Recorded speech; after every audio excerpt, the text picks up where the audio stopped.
Bem-vindos e bem-vindas ao Psi em Áudio. Hoje a gente mergulha num livro, olha, que marcou muita gente. Cartas a um Jovem Terapeuta, do Contar do Caligares. Um livro incrível, né? E o título engana um pouco, porque não é só para quem está começando de jeito nenhum. Verdade, eu acho que serve para quem já está na estrada há tempos, para quem ainda sonha com a clínica. E até para quem só tem aquela curiosidade, sabe? Tipo, o que acontece ali dentro daquela sala? O Caligares tem um jeito muito direto de escrever. Parece uma conversa mesmo, né? Com um colega mais novo, cheio daquelas angústias de início de carreira. Exato! E é bem nesse espírito que a gente pensou em conversar hoje. Explorar as ideias dele, né? Isso. Tentar sacar o que, para ele, define um bom terapeuta. O que faz essa profissão ser tão complexa e humana ao mesmo tempo. A nossa ideia aqui é essa: pegar os pontos principais, as mensagens-chave, alguns exemplos que ele usa.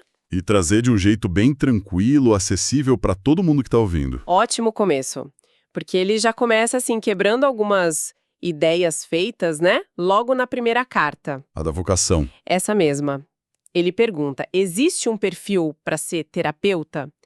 E conta aquela história do pai médico. Ah, sim. Que a casa vivia cheia de presentes, de pacientes super agradecidos. Uma imagem bonita, né? Muito bonita. Mas aí vem o alerta do Caligares. Olha, se a sua busca principal for esse tipo de aplauso social, essa gratidão constante, talvez a psicoterapia não seja o seu lugar. Mas por quê? A gente sempre pensa no terapeuta como alguém que ajuda, que é reconhecido por isso. Sim, mas ele levanta dois pontos importantes. Primeiro, a realidade social. Muitas vezes o terapeuta ainda ouve mais piadinha, né? Ah, você é psicocoisa, do que tapinha nas costas. É verdade, tem essa desconfiança ainda. E o segundo ponto, que é o mais crucial para ele: o objetivo da terapia não é criar um fã-clube dependente. Muito pelo contrário. Como assim? O terapeuta que deu certo, idealmente, é como um bom remédio. Fez efeito? Ótimo. Agora pode ser guardado na caixinha, talvez até esquecido. O paciente segue a vida. Entendi. Ele critica aqueles que cultivam a admiração, né? Que transformam a relação em dependência. Exato. Ele usa uma palavra forte: toxicomania. Uma dependência que leva a tratamentos intermináveis, aquelas histórias de fiéis e traidores dentro da área. Pesado. Então, se não é a busca por aplauso, o que seriam bons sinais, o que ele valoriza? Aí ele aponta para coisas menos óbvias. Primeiro, um gosto genuíno pela palavra e um carinho real pelas pessoas. Mesmo as muito diferentes da gente. Principalmente. Ele até sugere um teste meio radical: conversar com gente em situação extrema, morador de rua, paciente psiquiátrico, ver se a pessoa consegue escutar sem se fechar, sem recuar. Nossa. E ele conta uma experiência pessoal forte com isso, né? Conta de um menino num instituto que comeu o rosto dele com saliva, uma experiência limite para testar essa capacidade de acolher o estranho. Uau.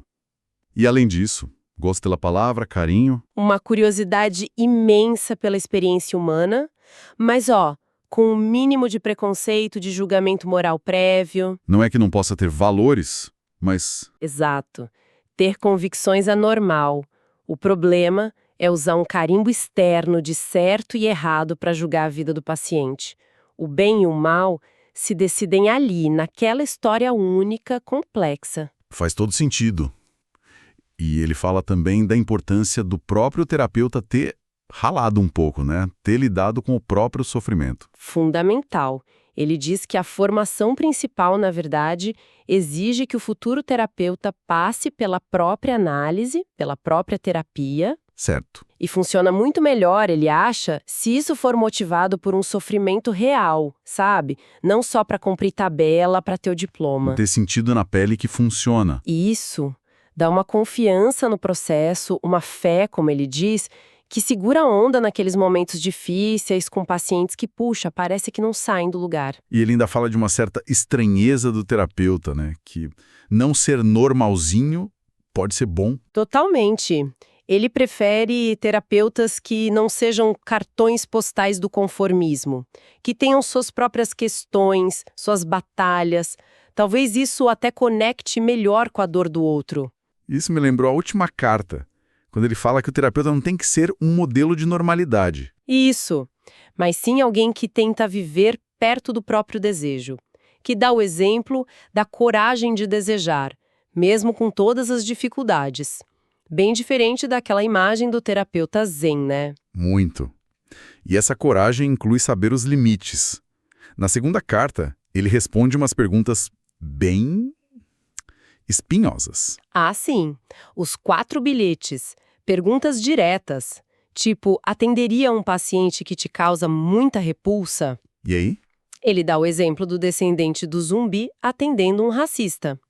Se o julgamento for tão forte que impede a escuta, melhor encaminhar. É ético reconhecer o limite. Certo. E tem a questão da pedofilia também. Aí o limite é absoluto para ele. Não só pela lei ou pela repulsa cultural, mas porque a fantasia central ali de domínio sobre quem não entende é o oposto da ética terapêutica, incompatível. Entendi. Mas outras questões, como identidade de gênero, orientação sexual do terapeuta. Para ele, isso não deveria importar, se não houver uma projeção de preconceito do paciente. A questão é a confiança e a possibilidade de trabalho, não o rótulo. A bússola é sempre a relação e a ética, então, não a normalidade. Isso leva a gente para a própria relação terapêutica. Ansiedade do começo, do primeiro paciente. Ele fala disso, né? Ah, fala. A terceira carta é hilária e tocante. Ele contando a própria história, a insegurança, o consultório meio improvisado em Paris. E a tentativa de parecer experiente. Essa parte é ótima. Demais. Ele confessando que bagunçou os papéis, deixou bituca falsa no cinzeiro para parecer um analista super ocupado e vivido. Que figura. E no final, ele descobre o quê? Anos depois, ele descobre que aquele paciente tinha pedido para ser atendido por um iniciante. Achava que ia ter mais atenção, mais cuidado. Que reviravolta. Mostra que a gente nunca sabe, né? Exato. As lições. Nem sempre preferem o medalhão. A confiança nasce de jeitos inesperados. Ser autêntico talvez funcione melhor que forjar algo. E manter a curiosidade do início é ouro. E essa relação tem um lado super intenso, que ele também não foge de abordar, os tais amores terapêuticos. Ah, a famosa transferência amorosa. Quarta carta. Um clássico, né? O paciente se apaixona pelo terapeuta. E aí? Como ele lida com isso? Ele explica que isso é comum, esperado, até útil. O paciente está ali revivendo padrões antigos de afeto. Faz parte. Mas, E o mas é gigante, o terapeuta não deve corresponder de jeito nenhum. por quê? Ele diz que o amor do paciente é falso? Não exatamente. Ele até questiona esse argumento, porque, todo amor tem sua dose de idealização. Os motivos mais fortes para ele estão do lado do terapeuta. Que seriam? Basicamente, 2 riscos principais. O primeiro, o abuso de poder claro e direto. O terapeuta que se relaciona porque pode, pelo prazer do domínio. Isso é devastador. Com certeza. E o segundo? O segundo é o terapeuta que se apaixona mesmo, mas em sério. Casa com uma ex-paciente, depois outra. O divã terrível, como ele chama. Esse mesmo. Para Caligares, esses terapeutas ficam presos na idealização. Eles acreditam ser a salvação que a paciente projeta neles. É um ciclo. Encanto, decepção, busca por outra salvação, muito triste e prejudicial para as pacientes. Nossa. Então a regra é clara. Abster-se. Sim, pode até acontecer um encontro genuíno, raríssimo.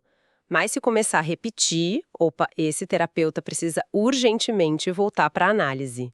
Na dúvida, a ética manda não cruzar essa linha. A relação ali é muito delicada. Entendi. Proteção total do espaço terapêutico. São muitas camadas nessa relação.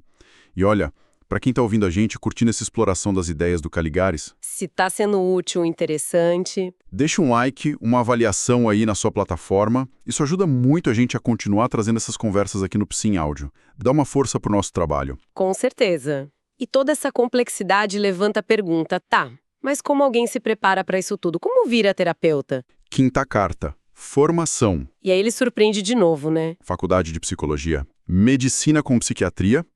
Ele diz: Tanto faz. academicamente falando, né? Como assim tanto faz? A faculdade não importa. Não é que não importe. Mas para ele, o grosso da formação, o essencial, acontece fora da universidade. Acontece na própria terapia ou análise do futuro terapeuta. Ah, entendi. É ali que a teoria encontra a prática pessoal. Exatamente. É ali que a pessoa se trabalha, que desenvolve o autoconhecimento fundamental para escutar o outro. E o estudo teórico mais aprofundado, muitas vezes, também rola depois, em institutos, grupos de estudo. Ele até defendia um modelo menos engessado de formação, né? Mais livre. Sim, ele preferia um modelo não tão regulamentado como era no Brasil na época, porque permitia mais diversidade, menos um carimbo único. Mas ele não descarta totalmente a faculdade, né? Se a pessoa está decidindo no vestibular, Não, de jeito nenhum. Ele aconselha, sim, cursar psicologia ou medicina psiquiatria. Tem conhecimentos úteis ali, diagnóstico diferencial para saber se não é algo orgânico, entender um pouco de psicofármacos, os manuais como o DSM, fazer estágios. certo. Coisas que ele mesmo teve que aprender por fora depois. Isso, mas o principal motivo para ele é outro.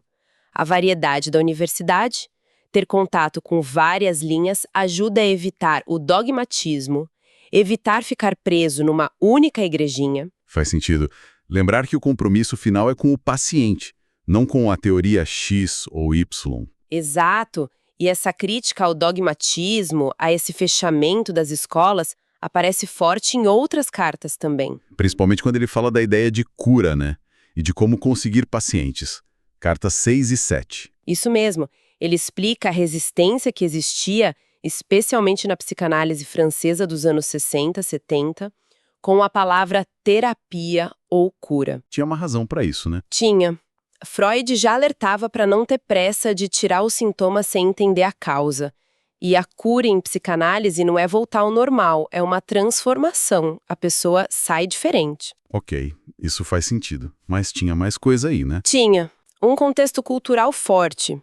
A contracultura desconfiando da adaptação a uma sociedade vista como doente, a antipsiquiatria, uma certa glorificação da angústia e um elitismo intelectual também, que viu o desejo de ser feliz como algo meio massificado. E o resultado disso na prática? Uma psicanálise, segundo ele, que ficou muito teórica, às vezes meio esotérica, mais preocupada em iniciar os escolhidos do que em oferecer alívio terapêutico para quem sofria. E isso se conecta com a dificuldade de conseguir pacientes. Diretamente. O conselho na época era faça-se conhecer. Mas isso virou sinônimo de impressionar os colegas com malabarismos teóricos em congressos, publicar artigos que poucos liam. Uma autopromoção dentro do próprio círculo. Basicamente. Ele critica essa produção excessiva como uma forma de subir na hierarquia institucional sem gerar um acúmulo real de saber prático. E como isso se sustentava? Porque as pessoas continuavam procurando análise. Ele aponta para uma interpretação talvez distorcida da ideia de Lacan sobre o fim da análise. A ideia de que o fim da análise qualificaria alguém para ser analista virou, para muitos, uma promessa de carreira. A análise virou um caminho para virar analista. Então a própria formação virou o mercado. De certa forma, sim. A psicanálise começou a se focar muito na sua própria reprodução e menos na sua função social, na sua utilidade para a comunidade. E qual a sugestão do Caligares para ter pacientes, então? O caminho contrário. Exatamente o oposto. O compromisso tem que ser primeiro com os pacientes, com a comunidade onde você atua. Se esse compromisso for real, genuíno, eles vão acabar sabendo. A reputação se constrói na utilidade, não no brilho teórico vazio. É um chamado forte à responsabilidade social do terapeuta, bem diferente da imagem da Torre de Marfim. Muito. E falando em prática, a 8ª carta é um ping-pong sobre o dia a dia clínico, coisas bem concretas. Tipo setting, divã ou poltrona. Para ele, sem regra fixa. Depende do paciente, do terapeuta, do momento. O que importa mesmo é a relação, a palavra que circula ali. Flexibilidade total. E duração da sessão. Mesma coisa. Ele preferia tempo variável, nem aquelas sessões curtinhas demais, nem o relógio cravado. Adaptar ao ritmo do que está acontecendo ali. De novo, flexibilidade. E pagamento, outro tema delicado. Super. Ele critica a rigidez, aquela ideia de que só funciona se pagar do próprio bolso, que o esforço financeiro garante o engajamento. Para ele não é bem assim. Resistência é resistência, com ou sem dinheiro envolvido. E a frequência não deveria depender só da carteira. A chave parece ser sempre a relação e adaptação à necessidade do paciente, né? Totalmente. E essa flexibilidade, essa crítica às rigidezes, continua na 9ª carta quando ele fala dos conflitos inúteis. Psicoterapia versus remédios, por exemplo. Isso. Para ele, uma briga boba. Claro que emoções têm uma base química no cérebro. Remédios, os psicofármacos podem ajudar muito a regular o humor, especialmente em casos graves. Podem até viabilizar a terapia, tirar a pessoa de uma crise profunda. Mas não resolvem tudo. Geralmente, não tratam a causa psicológica, a história, os conflitos. Ele alerta para o risco de usar o remédio como uma anestesia constante, para não ter que lidar com o sofrimento que tem algo a dizer. Uma coisa não exclui a outra. E a briga com as neurociências... Menos conflito ainda para ele. Achar fascinante como o cérebro funciona, mapear os circuitos neurais. Isso não anula a experiência subjetiva. Tipo, saber a fórmula da água não explica por que a gente sente sede. Perfeito! Saber que somos feitos de neurônios não muda como a gente sente a vida. São níveis diferentes de descrição. Podem e devem conversar, mas não é uma disputa para ver quem está certo. Entendi. Ele também desmonta outras brigas clássicas, né? Tipo, o que importa mais? A infância ou o presente? Sim, na 10ª carta, outra falsa oposição. Ele lembra um conceito importante da psicanálise, o Nachträglichkeit. Que seria? Depois, a partir do presente, das experiências novas.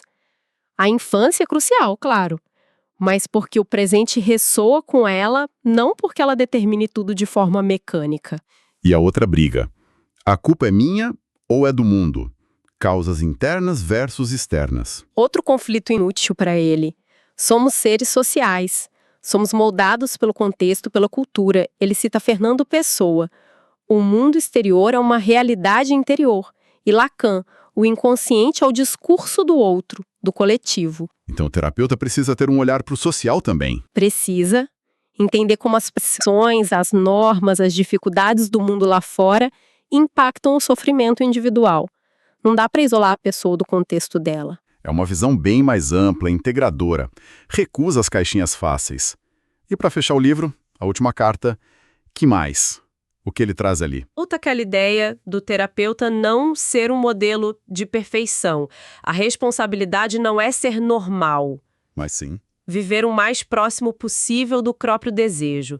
Dá o exemplo não da normalidade, mas da coragem de bancar o que se deseja, mesmo que seja estranho. Ele até conta uma anedota dele numa festa fantasma. E define o que ele, como terapeuta, busca promover na vida dos pacientes. Exato, a intensidade da experiência, saborear a vida com tudo que ela tem.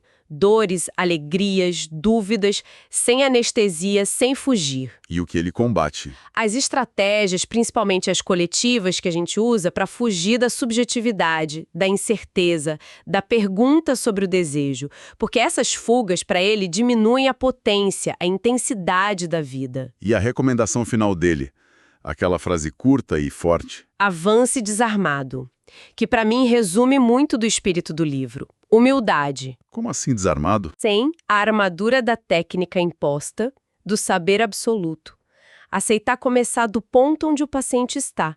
Se ele só consegue falar andando pelo consultório, você anda junto. Se ele precisa de silêncio, você sustenta o silêncio. A mudança vem da relação que se constrói ali, nos termos possíveis para o paciente naquele momento, não da nossa teoria. Uau! Que bela forma de resumir. Foi uma jornada em tanto por essas cartas, hein? Foi mesmo. Fica muito claro que, para Caligari, ser terapeuta é muito menos sobre dominar um conjunto de técnicas. E muito mais sobre cultivar uma postura interna, né? Essa curiosidade radical, a coragem, aceitar a complexidade toda, o compromisso com o outro. E talvez o mais difícil, uma relação honesta com o próprio desejo, com a própria falta, com a própria estranheza. Sem dúvida. E sabe o que fica martelando aqui para mim como uma reflexão que o livro inspira, mesmo sem dizer com todas as letras? O quê? Como é que justamente as nossas falhas, as nossas marcas, a nossa própria jornada meio torta como terapeutas, como isso se torna, na prática, uma ferramenta tão ou mais poderosa do que os livros que a gente leu? Como essa humanidade imperfeita vira nosso principal instrumento de trabalho? Fica aí pra gente pensar. Nossa, excelente pergunta. Dá pano pra manga, hein? Fica essa provocação no ar. Fica assim. E com essa reflexão, a gente agradece demais a companhia de quem nos ouviu nessa conversa sobre Cartas a um Jovem Terapeuta aqui no Psi em Áudio. Foi um prazer. E se você gostou, se quer continuar explorando o universo da psicologia, da psicanálise, com a gente, não esquece, segue o nosso canal aí na sua plataforma de podcasts. Isso. Assim você não perde os próximos áudios. Um abraço e até a próxima. Até lá, pessoal!